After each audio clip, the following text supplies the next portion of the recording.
Hello my dear students. Today we are going to start a new chapter in our English grammar book which is called as future continuous tense. Remember we have been taught many type of tenses, right? And today we are going to start a new one which is future continuous, which means a continuous form of tense in future. So what does it mean? At first we need to know that the tense that expresses an action, एक ऐसा tense जो आपका action को express कर रहा है, which means the verb, the action, जो काम आप कर रहे हो, right, that will be going on in the future, जो कि होने जा रहा है फ्यूचर पे, is called future continuous, which means some kind of work which is going to happen in continuous form, जो फ्यूचर में होगा बट कंटिन्यूअस फॉर्म में हो. कंटिन्यूअस मतलब वही जो रहा है, रही है वाला सिस्टम है, right. Now see some examples. We will be drinking milk. We will be drinking milk. They will be doing their work. He will not be telling me the truth.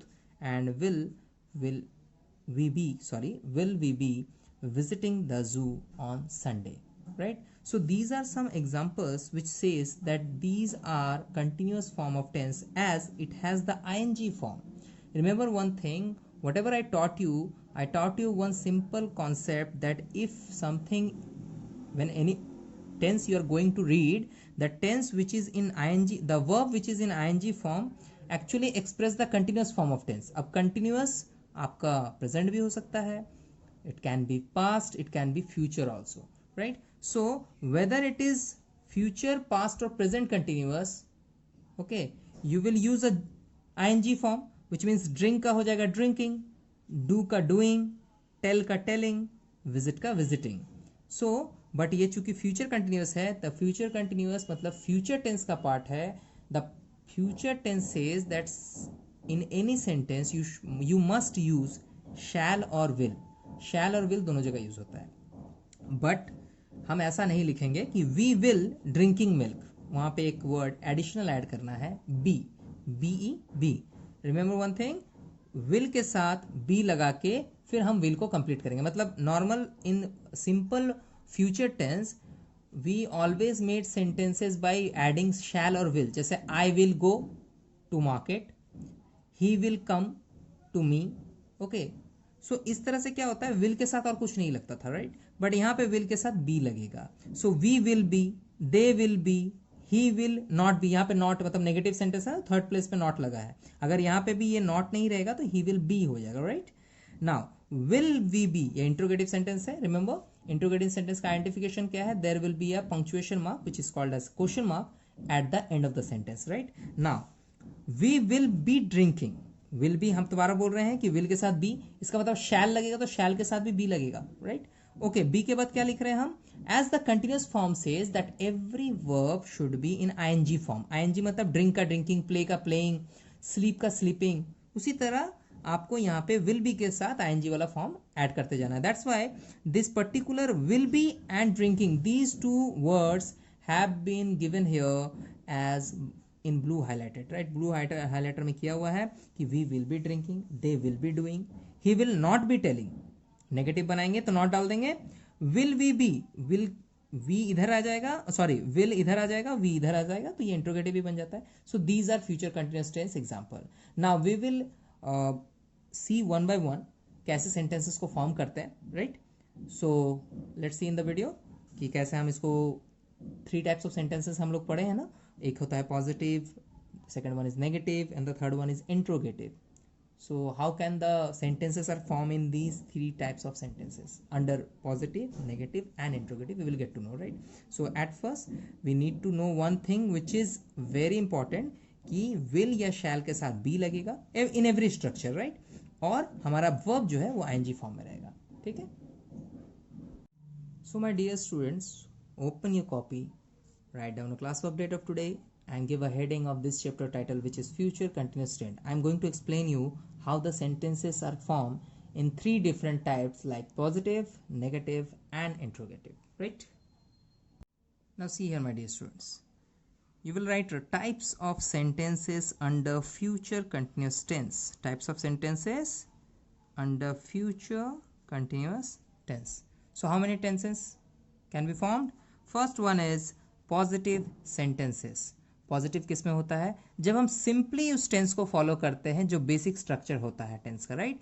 The basic structure we follow in a particular tense, it will be a positive sentence जिसमें ना नहीं होता, interrogative यानी question mark नहीं होता, like that. Okay, so at first we will see the structure, then we will form sentences. पहले हम structure देखेंगे फिर सेंटेंसेस बनाएंगे, right. First one is subject, then shall और विल, दोनों में से कोई एक, only use one at a time, right. Plus be, be लगेगा. After that we will use verb with ing form, which means play का playing, jump का jumping, read का रीडिंग, टीच का टीचिंग, ओके, वॉच का watching, look का looking, इस तरह से. Okay, so subject plus shall will plus be and verb plus ing plus the rest of the part of the sentence is object. Now what will be the sentences? Okay, now see my dear students, मैं पढ़ रहा हूँगा, which means रहा भी है और गा भी है. Remember one thing, in a future tense the sentence verb will attach to a word गा गे गी. जहाँ पे गा गे गी जैसे जाएंगे, खाएंगे, सोएंगे, बोलेंगे, पढ़ेंगे, सो इस टाइप के वर्ड जो होते हैं वो फ्यूचर में आते हैं. लेकिन यहाँ पे चूंकि रहा वाला फॉर्म भी चल रहा है because it's a future continuous tense, so that's why here मैं पढ़ रहा हूँगा, वो सो रहा होगा, सीमा खेल रही होगी, इस तरह से सेंटेंसेस बनेंगे, राइट. नाउ मैं पढ़ रहा हूँगा कैसे बनेगा? Subject plus shall will. So हम यहाँ कर देते हैं आई विल बी. ओके, अब पढ़ने का हो जाएगा, वर्ब के पास ing, पढ़ने का है रीड, सो रीडिंग हो जाएगा. Okay, I will be reading. वो सो रहा होगा. अब चूंकि रहा होगा है तो कोई लड़का है, मेल है, सो ही लगेगा. वो सो रही होगी होती तो शी लगाते हैं. So he shall be sleeping, right. She shall be sleeping. Will भी लगा सकते हैं बट शैल और विल से अलग अलग सेंटेंस बना दिया, राइट. नाउ नेक्स्ट है सीमा खेल रही होगी. So Seema will be playing. So simple as that, na? So what was the sentence structure and how it can be formed? Subject के साथ shall will, फिर be लगाएंगे और verb का ing form यूज करेंगे. Subject I, will भी लग गया एक साथ. मतलब you need to remember the will and be together. मतलब will और be को एक साथ याद कर लेना फ्यूचर कंटिन्यूअस में. मतलब जब भी लाएंगे तो will be shall be ऐसे, right? So I will be reading, he shall be sleeping, Seema will be playing. Okay, so these are positive sentences. Now we will be moving forward to negative sentences, जहाँ पे हम ना बोलते हैं, not का use करते हैं, right? Now see dear students, negative sentences, use of not in the sentence. Sentence में नॉट का यूज करना है जिसका हिंदी मीनिंग होता है ना बोलना. मतलब if you are going somewhere तो अगर हम वहाँ पे ना बोले I am not going somewhere, इस तरह से बोलते हैं ना. मतलब जैसे the earlier examples saying that Seema will be playing, तो सीमा अगर खेल रही होगी तो ठीक है, अगर नहीं खेल रही होगी तो उसके साथ नॉट लगाना पड़ेगा. So this kind of sentences will be form under this negative sentences part and the structure will be here subject plus shall और will. As I said earlier कि शैल विल तो लगेगा ही, फ्यूचर के हर tense में लगता है, right. उसके बाद नॉट लगेगा. Remember I taught you a rule कि जब भी नेगेटिव सेंटेंस बनाते हैं और नॉट यूज करते हैं तो वो हमेशा थर्ड प्लेस पे ही होता है. काउंट करो 1 2, क्योंकि दोनों में से कोई एक लगेगा, तो 2 एंड थर्ड, हमेशा थर्ड प्लेस पे नॉट लगेगा. उसके बाद जो स्ट्रक्चर है वैसा का वैसा रहेगा. The positive sentence says that subject shall will plus be plus verb ing. In negative sentence जो अभी हम पढ़ा रहे हैं, सब्जेक्ट के साथ शैल विल प्लस नॉट लग जाएगा, उसके बाद बी और उसके बाद वर्ब ing. मतलब same structure followed as positive sentence, but here just a slight change, use of not in the third place.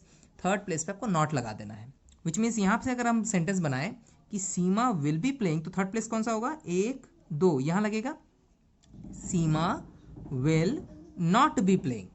हो गया इजी सा, Seema will not be playing, right. चलो अब हम लोग न्यू सेंटेंसेस बनाएंगे, राइट. एक बार स्ट्रक्चर फिर से रिमेंबर कर लो, रिपीट कर देते हैं। सब्जेक्ट यूज शैल और विल, वन ऑफ देम, कोई एक यूज करना है। Not in the third place, after then be, be plus verb I N G then object. Okay, now we will form sentences like positive sentences, positive sentences का sentences बनाएंगे। Now see dear students, see here very carefully. मैं नहीं खा रहा हूँगा, which means नहीं लग गया या ना लग गया। सो मैं नहीं खा रहा हूँ का स्ट्रक्चर कैसे फॉलो होगा? आई विल, थर्ड फॉर्म में नॉट लगेगा, नॉट, उसके बाद rest sentence just followed by the positive, यानी आई विल नॉट बी, खाने का काम हो रहा है ना, तो ईटिंग, आईएनजी वाला फॉर्म लगेगा, ईट का eating, I will not be eating. वो नहीं सो रही होगी, वो नहीं सो रही होगी, तो वो रही है ना, तो फीमेल है राइट, तो शी लगाना पड़ेगा, शी शैल, विल भी लगेगा, हम पहले ही बताए हैं विल या शैल एक्सप्रेशन और एक रूल पे डिपेंड करता है, आप शैल या विल दोनों में से लगा सकते हो। शी शैल नॉट बी, सोने का काम हो रहा है ना, सो sleeping, right. Now the next one is Sumit नहीं खेल रहा होगा, यहां पे भी ना लगा है और नेम है ना यहां पर, तो Sumit will not, third place में बी, खेलने का प्ले, सो प्ले का बन जाएगा प्लेइंग, हर जगह आईएनजी वाला फॉर्म यूज हो रहा है ना। सो एक बार रिपीट कर देते हैं। मैं नहीं खा रहा हूँगा, I will not be eating. वो नहीं सो रही होगी, she shall not be sleeping. Sumit नहीं खेल रहा होगा, Sumit will not be playing, है ना। So in every sentence you can see that I have put not in the third place, and उसके बाद द रेस्ट जो फॉलो होता है स्ट्रक्चर वो चलेगा, right. So moving to the next part which is the last part of the type of sentences is interrogative, जहां हम questions करते हैं। See my dear students, interrogative sentences. Now what are interrogative sentences? When we ask questions in a sentence, जब हम sentence में questions पूछते हैं, यानी जैसे कोई कुछ काम कर रहा है तो उससे हम क्वेश्चन करते हैं, नहीं तुम कहाँ जा रहे हो, तुम क्या खा रहे हो, तुमने कल क्या किया, इस तरह से हम क्वेश्चंस करते हैं, ठीक है। So whenever we ask questions in a sentence it will be called as interrogative sentences in English, right. So interrogative sentences कैसे बनेंगे, इनका स्ट्रक्चर क्या होगा, we will get to know. Let's have the structure first. This is the structure. At first we will take shall will, which means one of them, shall और will में से कोई एक आएगा, राइट। तो शैल और विल में से कोई एक, then subject, then be, then verb ing, then object. Again, in the positive sentence structure, we use subject in the first place and shall will in the second place. Whenever we need to form a sentence in interrogative type, मतलब question वाला sentence जब बनाएंगे, so subject का place shall और will के साथ replace कर लेंगे, which means the subject which was in first place will come to the second place, ठीक है, and shall will which was in the second place will come to the first place, यानी ये जो shall will second वाले place में रहता था इसको फर्स्ट में लाएंगे और सब्जेक्ट को ला देंगे सेकंड में, बस ये चेंज करने से ही आपका ये सेंटेंस पूरा इंट्रोगेटिव बन जाएगा। एंड रिमेंबर वन थिंग, जो बाकी रेस्ट है एज पर द पॉजिटिव सेंटेंस स्ट्रक्चर ही फॉलो होगा। And the last one is कि हमें लास्ट में एक इंट्रोगेटिव के लिए punctuation mark which means question mark mention करना है, right. Let's have the examples to know it better. Now see these examples. क्या वो खेल रहा होगा, क्वेश्चन कर रहे हैं ना। क्या वो सुमित सो रहा होगा, it is a question of course. क्या तुम दौड़ रहे होगे, it is even it's a question. So आपको ये देखना है कि अगर क्या करके बात हो रहा है तो इसका मतलब आपका जरूर वो क्वेश्चन है, and at the end of the sentence we will see the question mark, okay. So कैसे इसको बनाएंगे, क्या मैंने समझाया, शैल विल पहले फर्स्ट प्लेस पे एंड देन सब्जेक्ट। सो क्या वो खेल रहा होगा, तो अगर हम क्या को इग्नोर करें तो क्या होगा, वो खेल रहा होगा। So what will be the sentence, वो खेल रहा होगा सेंटेंस बनेगा ही विल बी प्लेइंग। सो यहां पे बनेगा, चूंकि ये इंट्रोगेटिव है तो विल पहले आ जाएगा, विल ही बी प्लेइंग, यहां पे लगा देंगे क्वेश्चन मार्क। अगेन, क्या सुमित सो रहा होगा, सो सुमित सो रहा होगा का पहले सोच लो। एट फर्स्ट सुमित सो रहा होगा तो सुमित विल बी स्लीपिंग, तो विल आगे कर देंगे, सुमित बाद में कर देंगे। Will Sumit B sleeping. Clear? Now next one, क्या तुम दौड़ रहे होगे? सो तुम दौड़ रहे होगे का पहले सोचना है। So the sentence can be you shall be running. दौड़ने को रन बोलते हैं ना, यू शैल बी रनिंग। सो यहां पे क्या करेंगे, शैल को पहले लेके आते हैं, shall you be RUNNING running, question mark, right? Do not forget to put a question mark at the end of the sentence, at it expresses that it is a question, right? It says that it is a complete interrogative sentence which actually express the question you ask in the sentence, right? एक question जो आप कर रहे हो sentence में वही इसमें बताता है, बट क्वेश्चन मार्क का होना भी जरूरी है, right? So these are the sentences types which can be formed under future continuous tense. And now we are going to end this video. Some book exercises are pending which will be shared or which will be discussed in further videos, forthcoming videos. Okay, so today's classes I'm going to end. Remember one thing, see the structure of the type of sentences and form the sentences just following by the structure. Okay.